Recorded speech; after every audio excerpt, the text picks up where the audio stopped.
tous, bienvenue pour ce quart d'heure Domini. Aujourd'hui nous sommes mercredi et donc nous allons vous présenter une apparition de la Sainte Vierge.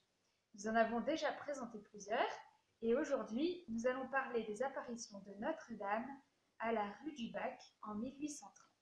Alors regardez sur cette carte, nous avons le M de Marie, nous avons déjà fait plusieurs apparitions et donc aujourd'hui nous parlons des apparitions de la Sainte Vierge à la rue du Bac à Paris.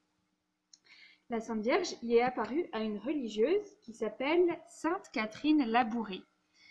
Alors regardons cette image de Sainte Catherine Labouré et nous allons un petit peu raconter qui est cette sainte. Alors Sainte Catherine Labouré est née le 2 mai 1806 en Bourgogne. Elle a une grande sœur, 6 grands frères et elle aura ensuite une petite sœur et un petit frère. Madame Labouré, la maman de Catherine, lui apprend à connaître et aimer Jésus, mais Catherine ne va pas à l'école. À l'âge de 9 ans, la maman de Catherine meurt. Catherine est très triste. Que faire? Elle serre dans ses bras une statue de la Sainte Vierge et lui demande d'être sa maman. La Sainte Vierge l'exaucera de manière très spéciale. Après avoir habité 2 ans chez une tante, Catherine revient travailler à la ferme avec son père. Elle a 11 ans. Elle prépare aussi sa première communion. Le jour de sa première communion, elle reçoit Jésus avec un profond recueillement. Elle ne peut pas détacher son regard du tabernacle. C'est comme s'il n'y avait plus rien autour d'elle. À partir de ce jour-là, elle aime tellement Jésus Eucharistie qu'elle ira à la messe plusieurs fois par semaine, même s'il fallait partir à 5 heures du matin de chez elle pour la messe de 5h30. Elle y allait même quand il faisait mauvais temps. Ensuite, elle travaillait à la ferme. Mais de temps en temps, elle entendait la cloche sonner pour l'Angélus. Alors, elle s'arrêtait dans son travail et elle pensait à ce moment où le Verbe a pris chair dans le sein de la Vierge Marie. Quand elle partait faire une course, elle aimait s'arrêter un moment à la chapelle pour adorer Jésus Eucharistie dans le tabernacle. Elle savait qu'il était là, qu'il l'attendait, qu'il l'aimait de tout son cœur. Catherine avait compris que Jésus l'appelait à être tout à lui en étant religieuse. Pendant longtemps, son père refusa qu'elle soit religieuse. Mais, au bout d'un moment, voyant que c'était vraiment la vocation de Catherine, il finit par accepter. En 1830, elle rentre donc chez les filles de la Charité à l'âge de 23 ans. Nous allons maintenant raconter comment la Sainte Vierge lui est apparue. Une nuit, Sainte Catherine est réveillée par un petit enfant habillé en blanc. « Ma sœur Labouré, ma sœur Labouré, dit-il. Venez à la chapelle, la Sainte Vierge vous attend. » Sainte Catherine a peur, elle s'inquiète de réveiller tout le monde. L'enfant lui dit « Soyez tranquille, il est 11h30, tout le monde dort bien. Venez, je vous attends. » Ils traversent donc les couloirs et ils vont jusqu'à la chapelle. Là, toutes les lumières sont allumées. L'enfant la conduit à côté du fauteuil du prêtre. À genoux, ils attendent un peu. Et puis tout d'un coup, « Voici la Sainte Vierge, la voici, dit l'enfant. » Sainte Catherine voit alors une grande dame. Elle se prosterne, la grande dame se prosterne devant le tabernacle et elle s'assoit dans le fauteuil du prêtre. Catherine se demande si cette dame est bien la Sainte Vierge. L'enfant la rassure. Sainte Catherine pose alors ses mains sur les genoux de la Sainte Vierge. Elle dira plus tard que cela a été le moment le plus doux de sa vie.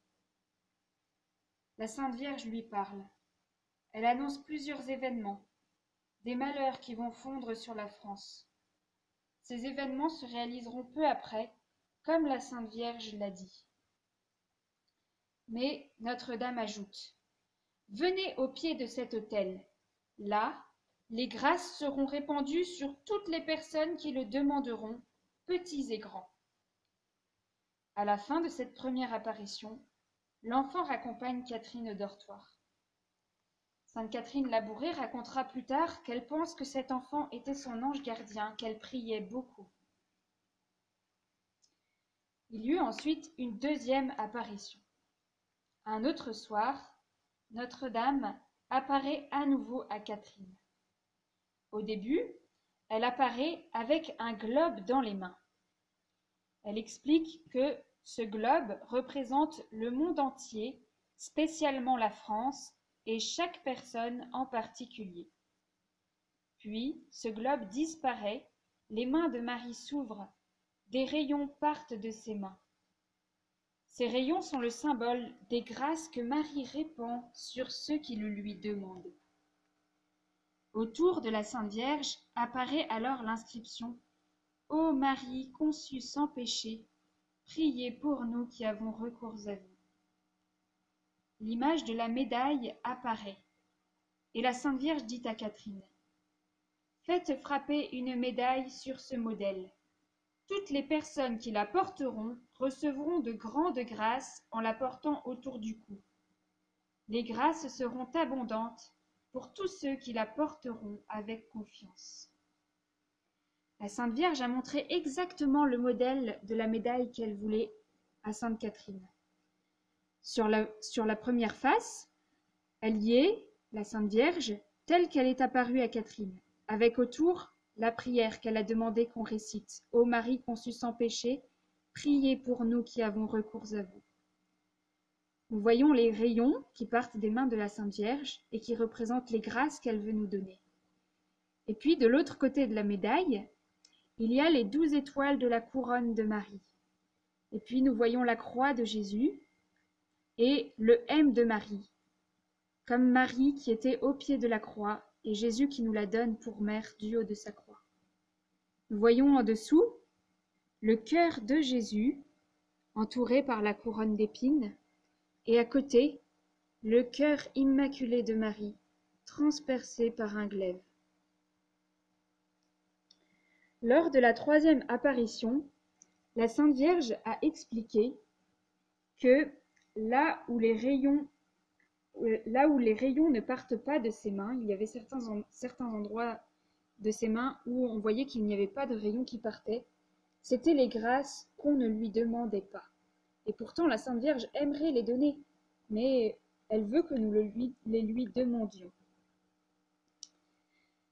La médaille va être répandue, mais à part le confesseur de Sainte Catherine Labouré, personne ne sait qui est la religieuse qui a vu Notre-Dame.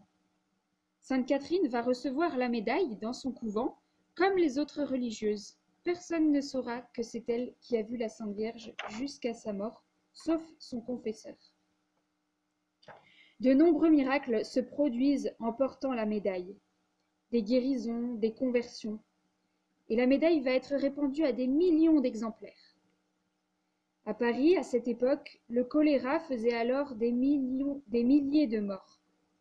Un jour, une écolière, seule de sa classe à ne pas porter la médaille, est atteinte par cette très grave maladie.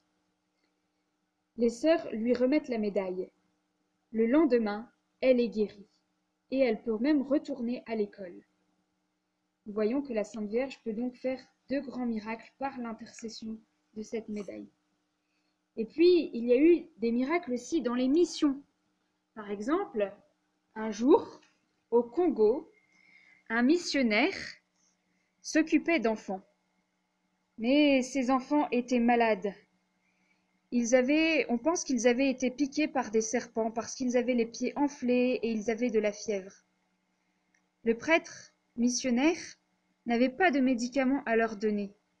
Alors, il décide de faire confiance à notre Maman du ciel. Il remet à chacun des enfants malades la médaille miraculeuse autour du cou.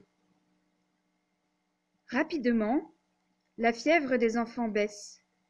Leurs jambes qui étaient enflées sont guéries. Tous les enfants guérissent et on n'a jamais revu de serpents venimeux dans ce village. Il y a eu donc des grâces qui ont été données pour la santé des corps par la médaille miraculeuse, mais aussi des grâces pour la santé des âmes. Nous voyons par exemple ici une jeune fille, Violette. Elle avait 22 ans. Ses parents ne connaissaient pas Jésus et ils ne lui avaient pas appris à l'aimer. Elle était très malade. Elle allait bientôt mourir. Une sœur qui s'occupait d'elle et qui la soignait, essayait de lui parler de Jésus. Mais Violette ne voulait pas du tout en entendre parler. Alors, la sœur lui demanda d'accepter seulement cette médaille, la médaille miraculeuse, et de l'embrasser de temps en temps. Violette était d'accord. Le lendemain, la sœur revient pour soigner à nouveau sa malade. Et là, quelle surprise! Tout de suite, Violette lui demande « Le baptême! Le baptême! Vite, donnez-moi le baptême !» Eh bien, la religieuse ne comprenait pas. Que s'est-il passé? Elle ne voulait pas entendre parler de Jésus et voilà qu'elle demande le baptême. Violette lui explique. C'est cette petite médaille. Toute la nuit, la mère du bon Dieu m'a parlé du baptême. Alors, une fois que la Sainte Vierge lui en avait parlé, eh bien sûr, Violette voulait être baptisée.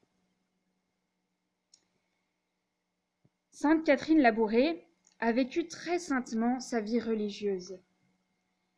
Et elle avait pris une résolution un jour pendant une retraite qui peut nous aider. Elle avait choisi de prendre Marie pour modèle au commencement de toutes ses actions.